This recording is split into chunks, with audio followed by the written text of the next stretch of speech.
Nakabsan sa kinabuhi ang usa ka wanted person human gialigar nga nakigpinusilay sa kapulisan atol sa gihimong implementasyon sa pag-aresto niini pinaagi sa pag-serve sa warrant of arrest pasado lasay sa buntag Hulyo 3, 2024 sa Purok Sharif Mocsin, Barangay Baluan, Jansan. Gibutyag ni Police Major Ivan Charles Abastillas, hepe sa Bula Police Station, nga nigawas na matud pa ang kamanduan gikan sa korte nga arestohon ang nagpangalang sa Jid Mahmoud Said tungod sa giatubang niining kasong may kalabutan sa kalapasan sa Republic Act 9165 o Comprehensive Dangerous Drugs Act of 2002 ug ang iligal nga paghupot og eksplosibo. Nakamatikod matud pa ang target, rason nga naitabo ang pagbinayloanay og buto sa pusil.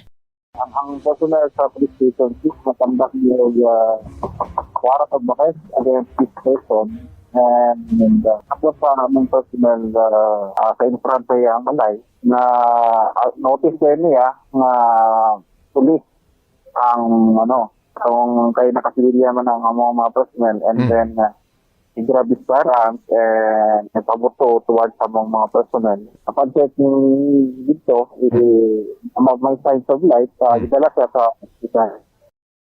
Dugang pa ni Abastillas nga bulan sa Abril ning tuiga nigawas ang warrant of arrest sa nasampit atol sa retubong pakigpinusilay, nakaangkon og samad pinusilan ang target samtang wala matud pay samdan sa bahin sa kapulisan.